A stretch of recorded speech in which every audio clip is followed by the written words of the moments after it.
Бул Кыргызстанда Орусиянын пропагандасын жүргүзгөн адам. Биз суроо менен кайрылганда сен жалданма журналистсиң деп чычалады, жада калса сен УКМКнын адамысың деп дагы жооптон качты.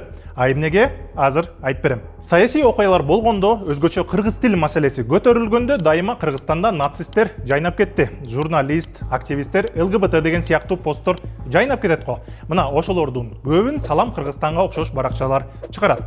Бул өзүнчө эле бир баракча эмес, чоң анонимдүү ресурстардын тармагы. Мисалы, бирөө кыргыз тилин өнүктүрөлү десе, аны нацист дешет. Кыргызстандын Европа, Америка менен мамилеси өнүгүп баратса, батышчылдар көбөйдү деп чыгышат. А Орусиянын саясатын тескерисинче мактап, Кыргызстандын Москвасыз иши жүрбөйт деген ойду жайылтууда. Активист, депутат, мурунку УКМК башчысы Камчыбек Ташиевке чейин нацисттер деп айтышат. Салам Кыргызстан, Персона дня, Две точки зрения, Тентек кыз жана башка ресурстар өз-өзүнчө эмес бир иштешет экенин мурунку иликтөөбүздө биз далилдегенбиз. Анткени бири-бирин репост кылып, лайк коюп таратканы жардам беришет. А 2025 жылдын жазында булардын иши күтүүсүз токтоп калган.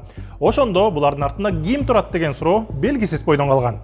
Бир гана өзүн Виктор Васильев деп атаган адам Салам Кыргызстандын администратору деген тастыкталбаган маалымат бар болчу. А жакында ал Салам Кыргызстанда өз жүзү менен чыга баштады. А биз байланышып сураганда, бул баракчаны 2020 жылы өзү ачканын айтып берди. Башка баракчаларга тиешең барбы десек, ар кандай шылтоолорду айтып жооп берүүдөн баш тартты. Эмнеге пропагандисттик тармактын иши 2025 жылы токтоп, азыр Васильев өз жүзү менен чыга баштады. Көрсө 2025 жылы жазында Васильев УКМК тарабынан кыргызстандыктарды согушка тартууга шектелип кармалган. Бир жыл өтүп, Васильев бошотулуп, кайрадан баягы ишин баштады.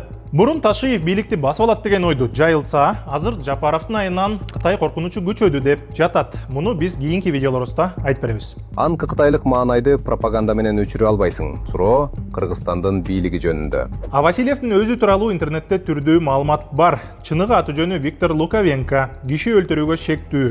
Вагнер жеке аскер компаниясында иштеген жана Орусиянын чалгындоосуна тиешеси бар деп жатышат. Мунун канчасы чын, канчасы калп тастыктоо кыйын, бирок Вагнер менен сүрөттөрү көп. Кыскасы, Васильев анонимдүү пропаганда тармагына тиешем жок дегени менен биз бул калп экенине көптөгөн далилдерди келтире алабыз. Ал Салам Кыргызстанды өзү ачканын тастыктады. А тармак иштеп турганда Салам Кыргызстан башка баракчалардын маалыматын байма-бай бөлүшүп турган.